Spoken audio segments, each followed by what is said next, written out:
Nakita na ninyo? Pagkatapos ang rally nilang ginagawa, transparency, accountability.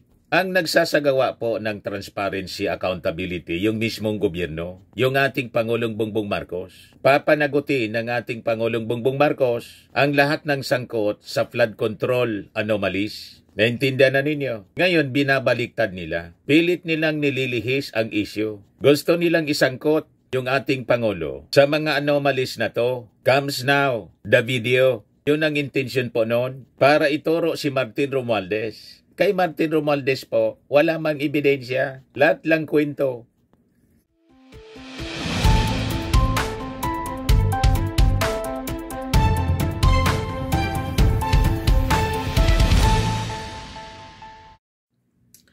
Hello po mga kababayan, si Dante Maravillas.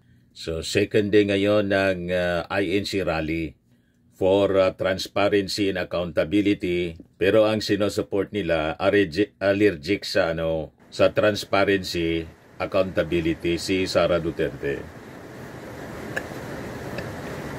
That is the irony of ironies, mga kababayan. Saan ka nakakita na gusto nilang transparency, accountability, pero yung mga sinusupport nila na mga politiko allergic sa accountability, sa transparency. O, diba? But anyway, sa second day ng INC rally, mga kababayan, na in fact, Duterte rally ito, ayaw lang palata masyado. Kaya ang sinasabi ng kanilang spokesman, mga kababayan, wala silang intensyon na pabagsakin ng gobyerno. Ngayon, ang sitwasyon, sabi dito sa report ng ABS-CBN, nagpipila yung mga INC members para magbawas. Maraming kinain, mga kababayan, kasi sufisyente yung supply galing doon sa mga politikong kurakot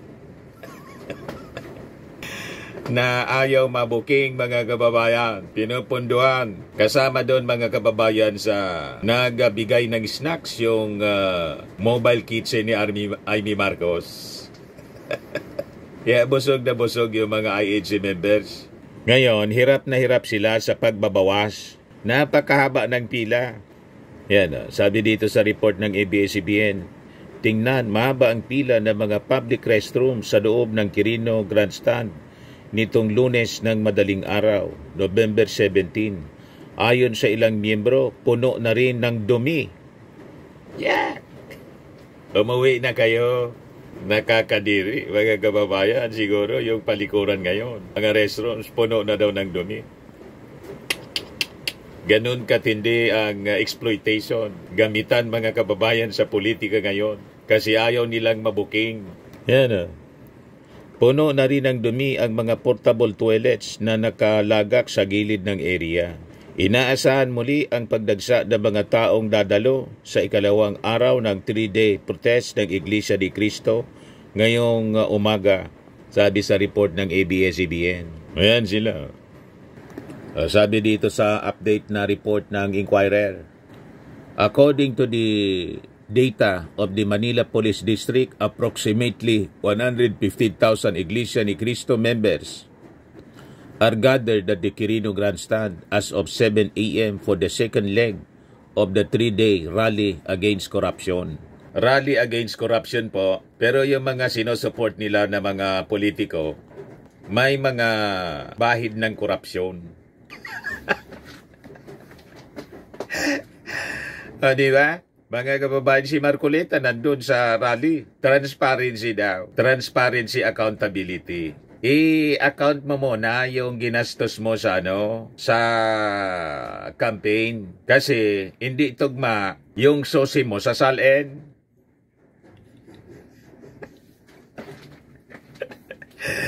O, diba? Mga kababayan, yung sa salin niya, 58 million yata yon yung declared niya. Pero ang ginastos niya, lahat daw galing sa kanya lang. Walang contribution na reported po. Galing sa kung sino man, lahat daw siya nagastos. 112 million yung sa susi. Saan galing yon? O, diba? Pagkatapos may lakas kang loob. You have that gal na magsalita dyan sa sinasabing transparency, accountability rally. Gawin mo muna sa sarili mo. Ayan o. Comelec reviewing sources over concerns on Marcoleta's declaration. Yung sa source niya, 112 million plus ang kanyang gastos mga kababayan. Pero sa SALN niya, 51 pala, hindi 58. 51 million plus lang ang net worth niya. Tapos sinabi niya dito, zero total contribution ang sinabi niya. Wala daw siyang tinanggap. So, highly questionable and practically impossible, mga kababayan. Tapos may lakas ka ng loob na magsabing manawagan ng transparency, accountability. Sabihin mo muna yan sa mukha mo. Di ba? Kaya bali-baliktad mga kababayan ang kanilang mga pinagsasabi. Tapos yung rally, sabi ng kanilang spokesman, si Edwil Sabala, hindi daw walang objective na pabagsakin yung gobyerno o i-destabilize yung gobyerno. Pero yung ibang members nila nandun kasama sa EDSA Shrine. May separate group, mga kababayan. Ang sigaw, Marcos resign. Double talk mga kababayan. Dalawang muka ang pinapakita nila. You see? Ngayon, pakinggan natin ang sinabi po ni Ombudsman Remulla sa interview ni Christian Esguerra kung ano talaga ang motibo nitong ginagawa nilang mga kilos protesta. Ito, magkatotohanan ito, truthful itong statement and assessment. Ito yung nakikita natin. Parehas ang aming pananaw ni Ombudsman Boyeng Remulla. Yung Duterte forces naghahanap ng tipping point eh. Nakahanap sila ng alay sa Iglesia ni Cristo. At ayan ang kanilang goal talaga rito. Pabagsakin ng gobyerno. Yan ang nakikita ko. Malinaw. Nothing more, nothing less. Of course, sasabihin nila expression of disgust over what's happening. Okay yun, for expression lang. Pero yung behind the scenes nila, parang gano'n ang nangyayari. Nagre-recruit talaga sila ng mga tao na pwedeng gumawa ng mga bagay na sinasabi natin mag-lead sa isang tipping point. Yan ang gusto nila mangyari. Pero sa tingin ko kasi, freedom of expression, sige, gagalang natin. Huwag lang sila maghahanap ng hindi naaayon sa batas. Kasi alam naman natin, what keeps us as a country is respect for the rule of law. Yung Duterte. Naghanap po ng tipping point. Yan ang rason kung bakit po 3 days ang inischedule po na rally ng Iglesia ni Cristo. Malinaw po yon. Pero nakabantay po ang Armed Forces, ang PNP. Closely minomonitor po ang kanilang galawan. Kaya nagalit po yung isang leader ng Iglesia ni Cristo nang makita yung mga members ng PNP na lumapit sa kanila at inakyus pong tinitiktikan sila. Alangan man pabulyoon kayo sa inyong mga masasamang plano. Di ba? Malinaw ang objective ninyo, iupo si Sara. Kasi ang nasa likod ninyo, itong mga iniimbestiga ng gobyerno.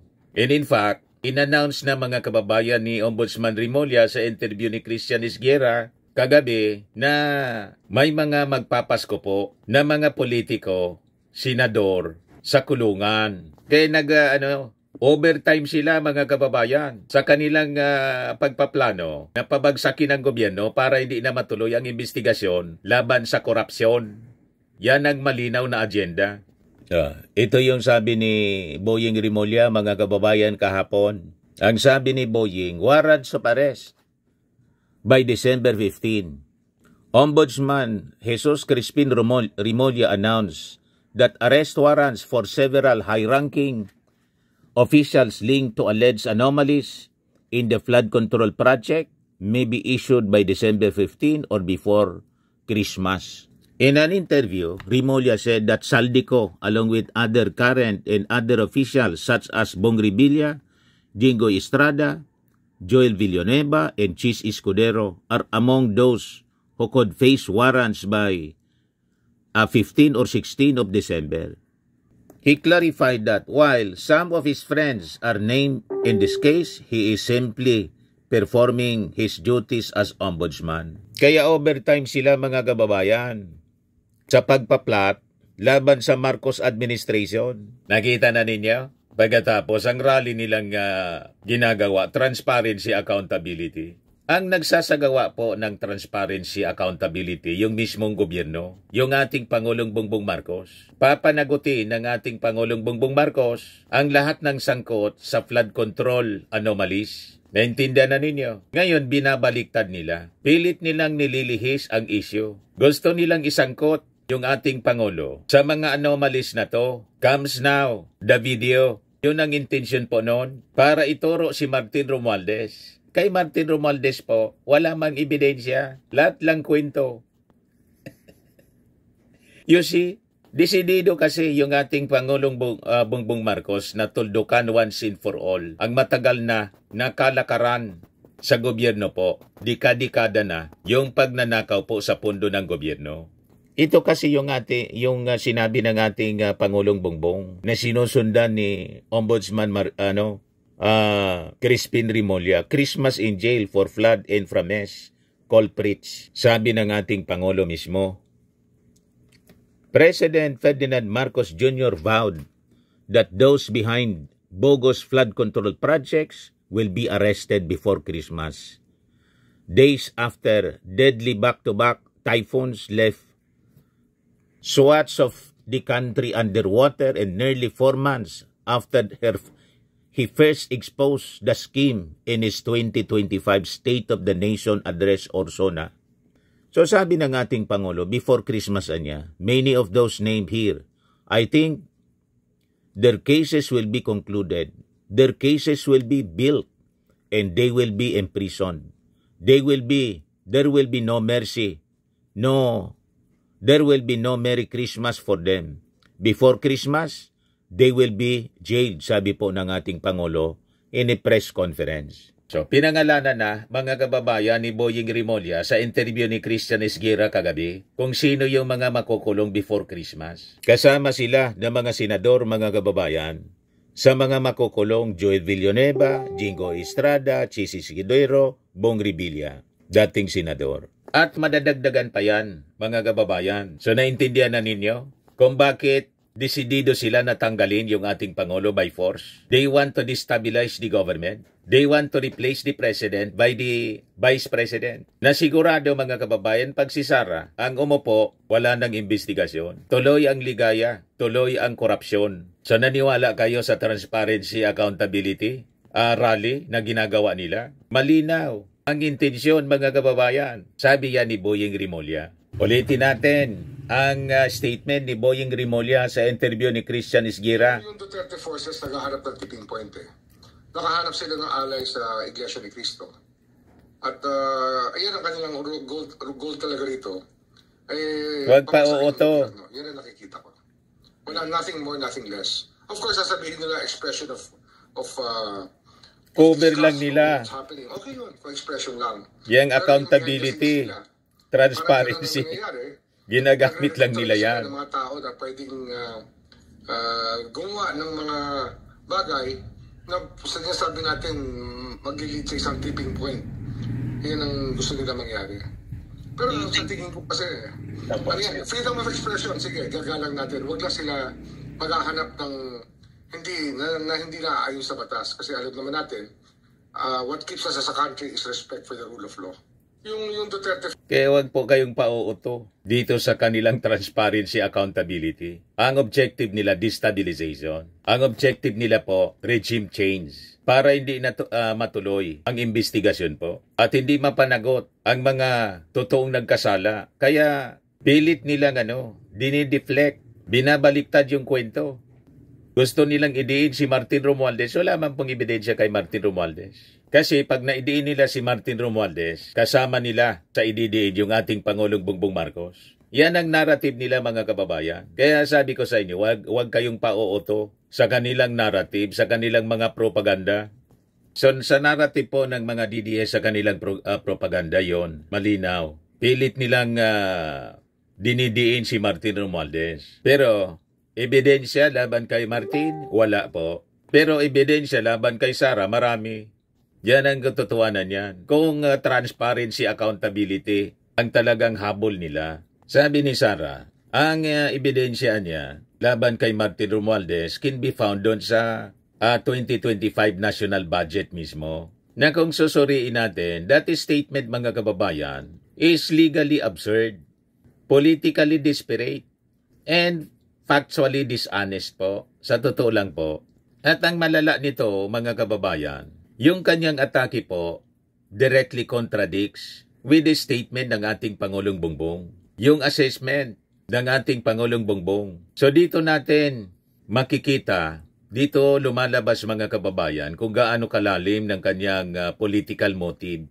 Ngayon, para malinaw po sa ating lahat, himay-himayin natin ang katotohanan. Isa-isahin natin. Malinaw yung naging pahayag ng ating Pangulo doon sa interview mga kababayan. Yung sa papresko niya mga kababayan. Sabi ng ating Pangulo sa kanyang statement po during the press con, wala pa niyang sapat na ebidensya.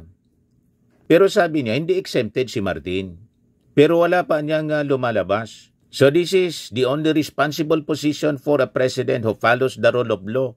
Kasi alangan man isama mo si Martin Romualdez, wala mang pong ebidensyang tumuturo sa kanya. Diba? The only accusations linking Romualdez came from the Senate hearsay, not from COA, DOJ, DBM, Ombudsman, or any credible documentary source.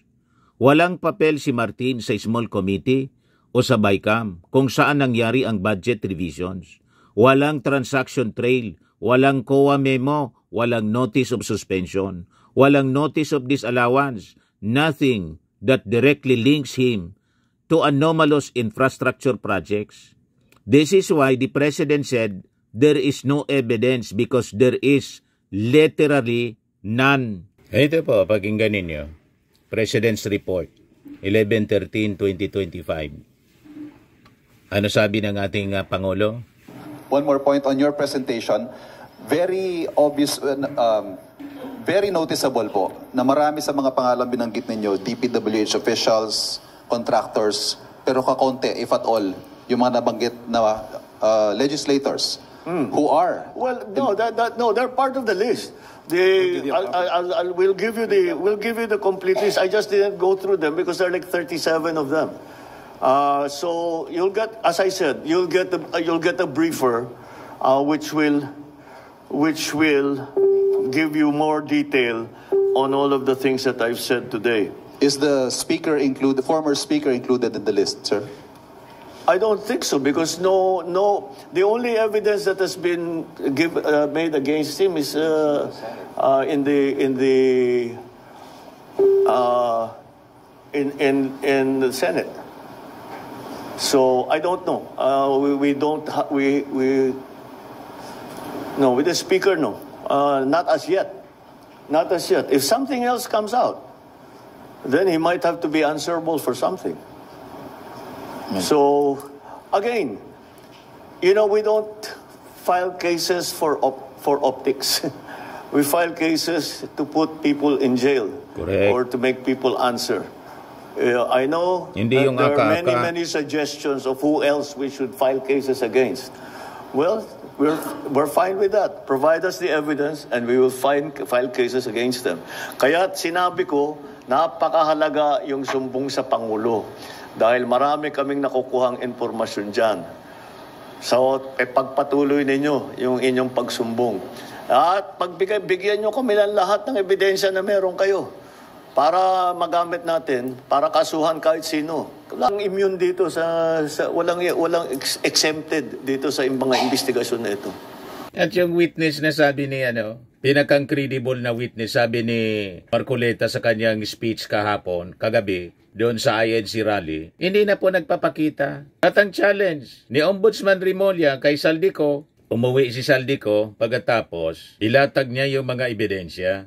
Dapat sinumpa ang salaysay. Yan problema po, yung kay Gutesa. Doon pa nga lang po sa kwento ni Gutesa, mas familiar pa si Marcoleta kaysa sa kanyang testigo. Pagkatapos sasabihin ni Marcoleta ang pinakang credible daw na witness. O kung naniniwala ka na pinakang credible siya, asa na pala si Gutesa ngayon? Bakit hindi na nagpakita kay Ping Lacson sa Senate Blue Ribbon Committee? Bakit hindi na nagpakita sa DOJ or hindi nagpakita sa DOJ? At paano naging credible? Very credible yung kanyang testimony, yung kanyang affidavit, na mismong yung RTC, Manila RTC, nagsabi, peke yung notaryo sa kanyang affidavit. O di ba po, mga kababayan? Ilig niyo kasing magtai-tain ng kwento eh. Diyan kayo magaling eh. Maniniwala tayo sa kwento ni Marcoleta na yung kanyang susi nga at salin hindi magkatugma.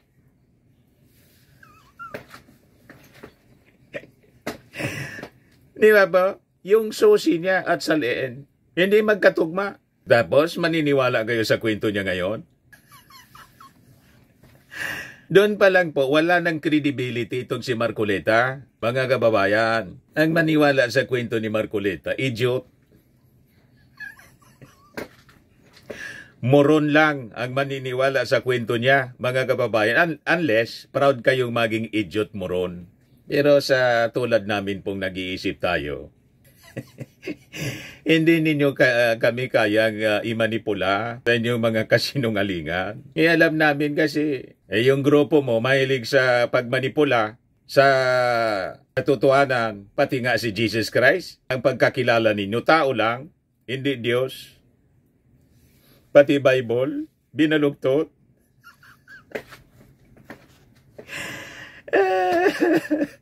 Huwag kami Marcoleta. Bible nga, binaluktot ninyo. Ito pang si Jesus Christ daw, hindi Diyos, tao lang. Yan ang turo nila. Mailigtas ka ng tao lang. Kung si Jesus Christ tao lang, hindi Diyos. Mailigtas yung kaluluwa mo niyan. Di ba po? Common sense mga kababayan. Kaya wag kami Marcoleta. Hindi mo kami kaya. Kasi ako, totoo akong believer. Bible believer. Totoong Kristiyano ako. Kaya hindi mo ako pwede mauto sa mga katuruan ninyo. Baluktot ang inyong mga katuruan. Bible nga, turo ng ating Panginoong Diyos. Turo ng ating Panginoon. Binaluktot ninyo. Yung kwento pa hindi ninyo kayang baluktutin.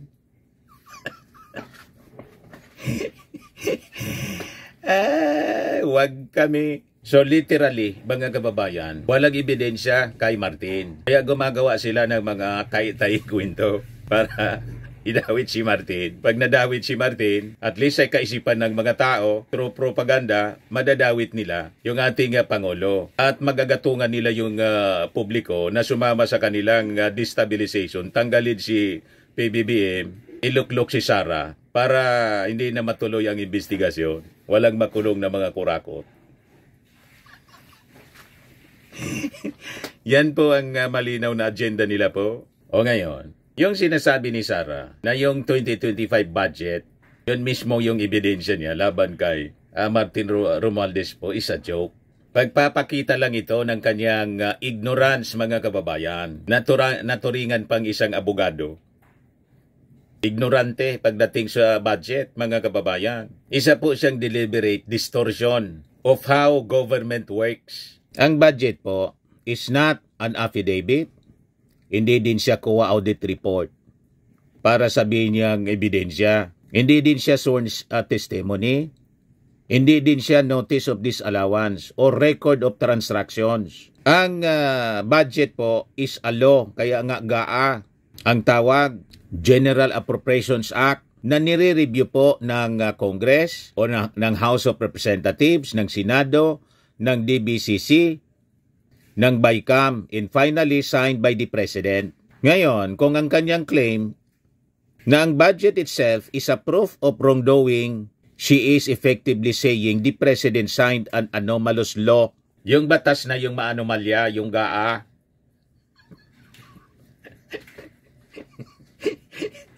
Ano ba pa? Mga kababayan, yan ang dumalabas. May ganon. So malinaw po, direktang atake ito sa ating Pangulong Bongbong na nakabalot po sa kanyang atake kay Martin Romualdez. Si Martin ang kanyang inaatake. Pero ultimately, ang target niya talaga yung ating Pangulo. Ganyan ang kanilang linyahan ng propaganda. Sisiraan si Martin para i-link yung ating Pangulo. Para siyang pumalit. Nakikita na ninyo, mga kababayan, huwag paguguyo sa kanilang mga style bulok, mga kababayan na kwento. Ngayon, speaking of ebidensya, ang mga ebidensya po ng mga maling paggamit ng pondo, ang talagang tambak po na ebidensya, yung tumuturo sa kanya. Hindi siya kwento-kwento, not politics, o mga kwento-kwentuan lang, chatter in the Senate, tulad ng kwento ni Gutesa. Nayaw na po magpakita. At ngayon, mga kababayan, peligroso siguro ang kalagayan ni Gutesa. Ito ngayon yung sinasabi ni Mike Defensor. Sabi dito, is he dead or alive? Whereabouts of surprise? Whistle blower Gutesa is still unknown. Pakinggan natin. Sabi ko, itong perang to at ano yung nakawalan nangyari. Tatingin niyo po ba, aatin pa po si Orly Gutesa sa Senate inquiry? Alam mo, Boss Dada, yan ang aking panawagin eh. Interview mismo ng DDS vlogger. Akala ko papakawalan si Gutesa. To be honest, Boss Dada, hindi na siya protected. Siya ay illegally detained. Siya illegally ay detained daw ngayon ng mga sundalo, particular dyan sa Marines, kinakapitan siya. Hindi siya pinapalabas. So, nangyari nag-deny na niyan yung armed forces. Ang katotohanan, pinabaliktad na nila si Sergeant Gutesa. Kaya ako nakikiusap, pakawalan nyo ng tao. Kawawa naman yung pamilya. Kawawa si Sergeant Gutesa. Huwag na nilang gipitin dahil yung tao naman, sincero ang paniniwala at pagtulong sa bansa. Wala pong kinuwang pera yan, walang interest po yan. Yan ang pinaka hindi involved. Buti ka si Saldi ko. Bilyon-bilyon yung pera. Yung mga kontraktor, nakita niyo yung mga kotse, yung mga pagmamayari nila, grabe, bilyonan. Itong taong to, nakita lang naman niya, binaha sila eh. Nasabi niya, ito pala yung dinideliver namin pera. Hindi, Boss Dada, yun ang aking apila. Kung sino man may hawak sa kanya, please, pakawalan niyo, wala namang alam yung tao. Kayo yung nagtatago niya, dininay na ng armed forces na pumunta sa kanila. Kayo ang responsable niyan kasi kayo yung nagdadala niyan sa Senado. Pagkatapos biglang nawala. Kaya pag may nangyaring masama kay Gutesa, ang dapat ituro kayo. Kayo nagpresenta niyan. Delikado mga kababayan yung kanilang mga kwento. Kawawa talaga si Gutesa kasi nagpagamit siya. At baka, mga kababayan, may mangyaring masama sa kanya kasi hindi siya papayagan na makapagsalita pa sa Senado. Kasi pag nagsalita pa sa Senado, saka sa DOJ, mabubuking na mali-mali yung kwento niya. O di ba pa? Kamot ulo nga po ang nag-coach sa kanya, mismong si Marcoleta. You see, pagkatapos sasabi ni Marcoleta na pinaka-credible. Kung pinaka-credible, hanapin ninyo si Gutesa, ibalik ninyo sa Senado para matanong, pati sa DOJ. Ipasok ninyo sa Witness Protection Program, hindi yung pinagsarili ninyo ng protection si Gutesa. Di ba? Pagkatapos, nga pa si Bato, wah! Sabi pa ni Bato, matapangan niya kasi kaya niyang proteksyonan yung sarili niya. Sinong inuuto ninyo sa kwento ninyo? Pag may nangyaring masama kay Gutesa, ang dapat managot kayo kasi kayong gumamit sa kanya. Tama po mga kababayan? Ngayon, going back sa mga ebidensya. Ang mga tambak na ebidensya po, yung ebidensya na nagtuturo kay Sara. Ayan The Constitutional Guardian of Public Funds, yung COA mismo yung nagsabi. Ano ang sabi sa findings? Sa confidential funds ni Sara? Ginastos niya yung confidential funds in just 19 days. Highly irregular. She failed to submit adequate supporting documents. Puro pangalan ng mga chichirya po. Piatos, Mary Grace Piatos, Pampano, kung ano-ano pang mga imbentong pangalan. Na hanggang ngayon po, hindi malaman kung saan nakatira. Sabi ni Bato, marami ang Piatos sa Davao. Bakit hindi mo i-invite yung mga Piatos ng Davao kung kamag-anak ni Mary Grace?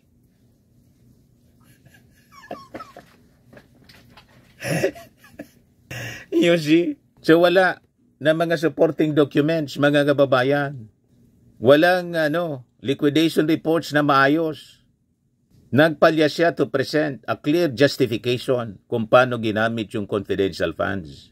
Multiple audit deficiencies led to COA to issue audit observation memorandum, notice of suspension, and eventually notice of disallowance. Tambak ang mga ebidensya laban kay Sara, pero pinagtatakpan nila. Iyon ang mismong subject ng impeachment. Pero anong ginawa ng mga kaalyado niya sa Senado? O di ba? In-archive.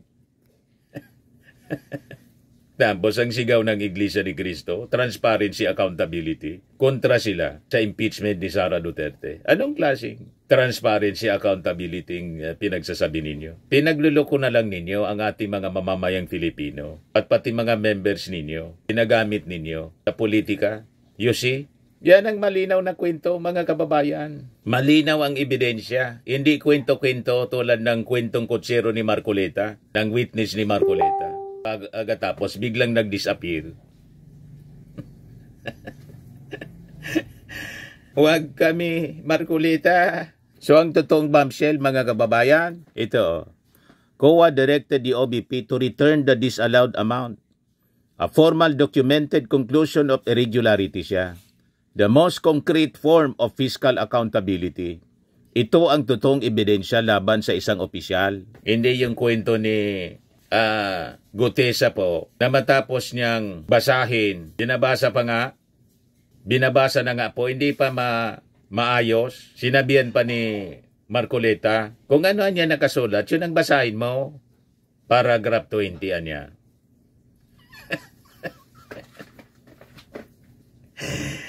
Sabay disappear, mga kababayan. Talagang harap-harapan na lukuhan, mga kababayan. So yung Congress in-impeach po si Sara based on official documents, hindi dahil sa politika. And during the impeachment proceedings, COA reports were presented, disallowed funds were identified, timelines were validated, vouchers were examined, and sworn statements were reviewed. Kaya yung House po overwhelmingly impeached her because the evidence was solid, documentary, and undeniable. Her attempts to dismiss this as politics crumble in the face of audit, memos, and notices of disallowance. Yan ang dahilan kung bakit, mga kababayan, ayaw ni Sara na masalang sa trial. Pero ang sinasabi niya, I want a bloodbath. Pero baliktad yung kanyang ginawa, nagpasaklolo sa sa Supreme Court, questioning the technicality. Hindi man talaga, mga kababayan, yung mismong reklamong articles of impeachment, yung lamanon. You see? So ayaw niya sa trial kasi sigurado, mga kababayan, pag dumaan sa trial, malamang sa malamang, yung mga senador mapipilitan na bumaliktad kasi comes now the pressure from the public. Malalantad yung tinatawag na the can of worms. Yun ang ayaw ng mga kaalyado. Kaya motion to dismiss yung ginawa ni Bato de la Rosa kahit hindi pwede. Ang kita na ninyo, mga kababayan, ang ginawa nila. Pero si Martin Romualdez, mga kababayan, na lagi nilang pinag-iinitan, testified for 1 hour and 40 minutes before the Independent Commission. Nag-submit siya ng sworn affidavit, answered all questions, cooperated fully, walang COA red flag, has no notice of disallowance, has no missing liquidation. There is zero evidence against him because he did not commit wrongdoing. Meanwhile, si Sara Duterte nagtago sa mga malabong statements, refused to open her books, failed to complete liquidation, ignored COA findings, and still attacks others to distract from her own problems. Yan ang totoong kwento, mga kababayan. Huwag na tayo magpaligoy-ligoy pa. Si Sara po, ayaw sa trial. Ang gusto niya po, press con. Nakita na ninyo si Martin nagpa-press con? Di ba hindi? Doon siya sa ICI. Si Sara mahilig sa press con. Kasi yung mga nagtatanong doon, allowed na magtanong, yung mga pili niyang mga journalist, nakakampi niya. Pag hindi niya kakampi, sabi ni Sara, wala nang tanong-tanong.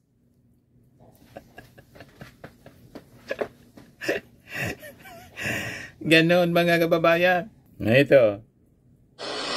Tanong. Message na lang po, ma'am. Kung may naman yung dali sa taong bayan. Hopeless. Wala nang tanongan niya. Tanong.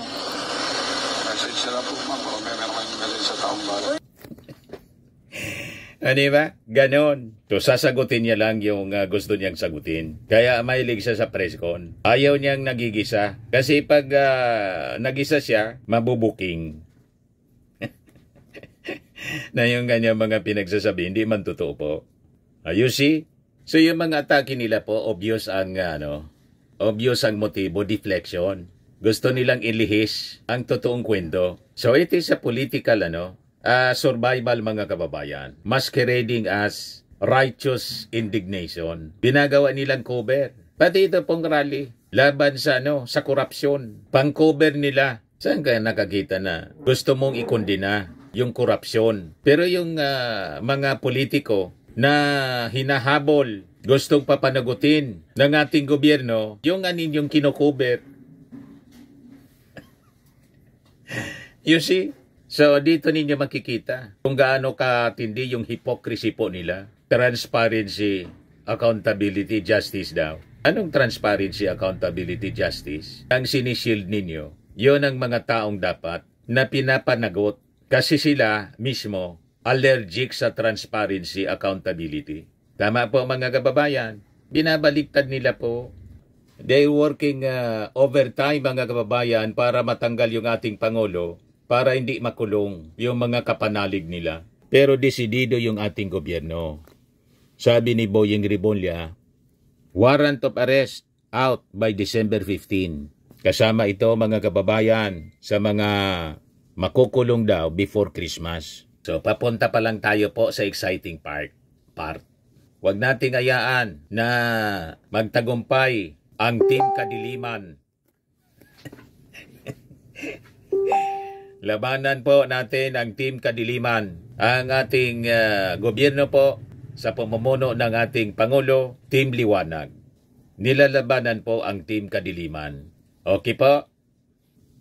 Sa mga naghanap ng malinis and spacious fitness gym, pumunta lang po kayo sa aming Colossal Fitness Gym. We also offer Grab Car Rental with our brand new 2023 model ng Toyota Innova. We also accept booking for those who are planning to travel via PAL, Cebu Pacific, and other airline companies, local and international, and bills payment for Meralco Bills, PLDT, Aleco Bills, etc. Ang Colossal Fitness Gym is located at 3rd floor Security Bank Building, Landco Business Park, Legazpi City, Albay. For inquiries, look for Chilon Maravillas. Contact number 0966-802-0949. Yan yung aming Innova. Lagi na pong matao sa amin. Pati mga foreigners po, tingnan ninyo. Mga British tourists sila.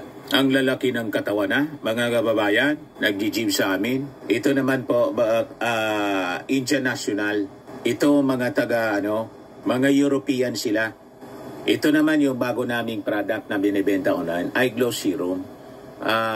Whitening po siya galing sa South Korea. Tingnan ninyo yung epekto sa aking anak na architect entrepreneur, Riz Maravillas. For inquiries, look for Riz Maravillas on FB. Ito naman po, Firmax Framing and Lifting Cream. Pinapahid po ito sa mga pulses and affected area. Mainam po ito sa mga pains at paninigas na mga kasukasuan. Ito po, Automax Radiant Serum. Sa mukha naman yung application. Anti-aging po siya. You will look 10 years younger than your age. Ito yung bagong packaging ng Firmax Firming and Lifting Cream po. Ito naman yung bago naming product na binibenta online. I Am Worldwide Amazing Pure Organic Barley Powdered Drink Mix from Australia. Mainam po sa mga cancer patients tulad po ni cancer patient Maritoni Fernandez. Endorse niya po siya. At for cancer prevention po. For your business inquiries and orders, dumiretso na lang kayo sa aking anak na architect entrepreneur Riz Maravillas. Sa mga mahilig sa mga imported bags and wallets, dumiretso na lang kayo sa Eileen Closet kay Ma'am Eileen Rosales. Nakabase siya po sa Amerika.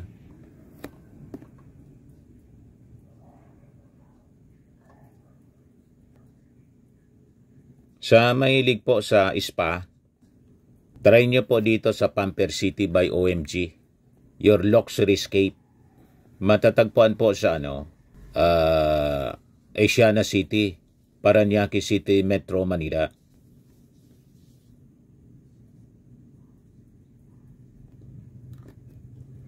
Pati dental services po, mayroon sila.